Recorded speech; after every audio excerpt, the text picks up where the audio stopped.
मंडळी, तुम्ही कांदे पोहे तर बऱ्याच वेळा बनवून खाल्ले असणार, पण तुम्ही असे हे काकडी पोहे बनवून खाल्ले आहेत का? कधीच खाल्ले नसणार. नेहमीच्या पोह्यापेक्षा एकदम वेगळी आणि युनिक रेसिपी आहे. तुम्हाला आवडणारी सुद्धा आहे. चला तर करायला घेऊयात. आता हे काकडी पोहे बनवण्यासाठी इथे मी 1 वाटी पोहे घेतलेले आहेत. एक मोठी वाटी आहे. तुम्हाला जर जास्त प्रमाणात बनवायचे असतील तर तसे तुम्ही घेऊ शकता. पण एवढ्या पोह्यांमध्ये आपण 2 माणसांसाठी, 2 व्यक्तीसाठी हे पोहे बनवू शकतो. आता इथे मी चाळणी ठेवलेली आहे. चाळणीवर हे पोहे घालायचे आणि थोडे चाळून घ्यायचे, म्हणजे यामध्ये काही कचकच असेल, माती असेल तर ती निघून जाईल. यामध्ये धूळ सुद्धा असते, यासाठी या पद्धतीने हाताने सुद्धा थोडे असे पसरवून चाळून घ्यायचे. पाहू शकता यामध्ये कचरा निघालेला आहे. आता या चाळणीवरच आपण हे पोहे ठेवायचे आहे आणि पाणी घालायचं आणि 2-3 वेळा पाणी घालून स्वच्छ धुवून घ्यायचे. आता आपण कांदे पोहे नेहमीचे बनवतो, त्यावेळेला बऱ्याच वेळा काय होतं, बऱ्याच जणांचे पोहे बनवताना त्याचा लगदा होतो. तर यासाठीच आपण नेहमी नळाखाली, बरेच जण नळाखालीच धरतात पोहे आणि धुतात, तर तसे न धुता असे चाळणीमध्ये पोहे घ्यायचे आहेत आणि त्यानंतर पाणी घालून व्यवस्थित धुवून घ्यायचं. 3-4 वेळा पाणी घालून आणि त्यानंतर असं हे चाळणीमध्येच ठेवून द्यायचं आहे 2-3 मिनटं. तुम्ही पाहू शकता मस्त असे धुतले गेलेले आहेत आणि आणि पाणी पण पाहू शकता थोडंसं हे गढूळ झालेलं आहे. आता हे पाणी फेकून देऊया आणि या भांड्यावरच ही चाळणी ठेवूया 2 ते 3 मिनिटासाठी. तुम्ही कोणतेही पोहे बनवा, कांदे पोहे बनवले ना तर याच पद्धतीची ही ट्रिक करून बघा, म्हणजे तुमचे पोहे बघा या पद्धतीने असे सुटसुटीत होतील. पाहू शकता 2 मिनटं मी असेच ठेवलेले होते. मस्त मोकळे सुटसुटीत पोहे झालेले आहे. या पद्धतीने जर तुम्ही हे कांदे पोहे म्हणा किंवा असे हे काकडी पोहे बनवले तर तुमचे हे लगदा होणार नाही, चिकट होणार नाही. मस्त असे मोकळे सुटसुटीत झालेले आहे.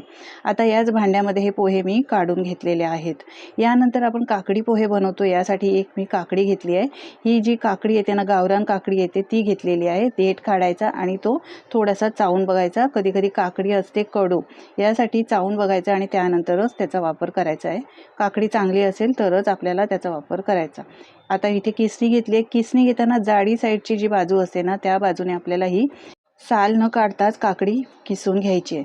या पद्धतीने किसून घेतल्यामुळे आपल्याला मस्त काकडीचा असा जाडसर किस मिळतो. यासाठी जाड्या बाजूने किसून घ्यायचं. हे बघा मस्त अशी ही काकडी किसली जाते. आता याचा मागचा देठ आहे हा फेकून देऊया आणि सगळा हा किस आहे तो काढून घेऊया.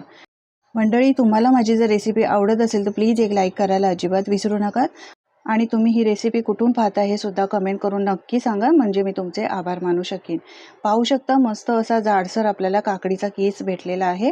मस्त असा जाडसर किस झालेला आहे. यानंतर यामध्ये अर्धी वाटी किसलेलं ओलं खोबरं घालायचं आहे. ओल्या खोबऱ्यामुळे याला चव खूप छान येते. आपण मस्त हे काकडी पोहे बनवतोय ना, हे साऊथमध्ये बनवले जातात आणि हे चवीला एकदम वेगळे लागतात.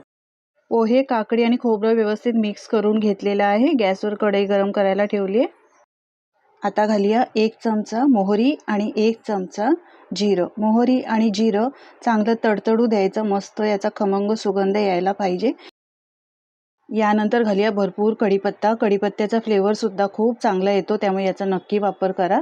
आता घालायचे हिंग पावडर आणि 2 बोर सुक्या मिरच्या.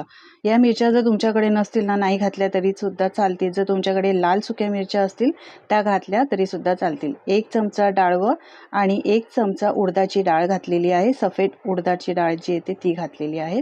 यानंतर 2 चमचे शेंगदाणे घालायचे. आता यानंतर यामध्ये आपल्याला हिरवी मिरची घालायची आहे. तर तिखट तुम्हाला किती हवं त्याप्रमाणे तुम्ही इथे हिरवी मिरची घालू शकता. तर मी 2 बारीक चिरून घेतलेल्या हिरव्या मिरच्या घालते.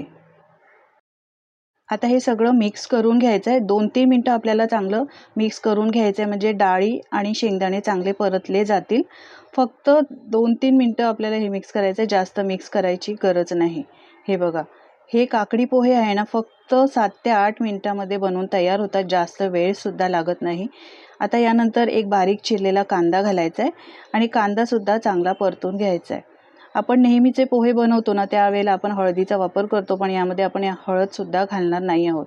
नेहमीच्या पोह्यापेक्षा, कांदे पोहेपेक्षा हे पोहे चवीला एकदम वेगळे लागतात. मंडळी, तुम्ही कधी बनवले नसतील तर बनवून बघा. आता पोहे, काकडी आणि किसलेलं खोबरं आहे मिक्स करून ठेवलेलं होतं ते घालायचं आहे. यानंतर घालायचं आहे मीठ. आता आपल्याला सगळं मिक्स करून घ्यायचं आणि 2-3 मिनटं मिक्स करत राहायचं आहे, परतवून घ्यायचं आहे. पोहे बनवायला जास्त वेळ लागत नाही. सकाळच्या घाईगडबडीच्या वेळी तुम्हाला जर काही वेगळं बनवायचं असेल ना, तर या पद्धतीने तुम्ही हे पोहे बनवू शकता. शिवाय उन्हाळा सुरू आहे, तर हे थंडगार काकडीचे पोहे तुम्ही एकदा नक्की ट्राय करून बघा. व्यवस्थित असं 1-2 मिनटं एकदम स्लो फ्लेमवर आपल्याला मिक्स करत राहायचं आहे.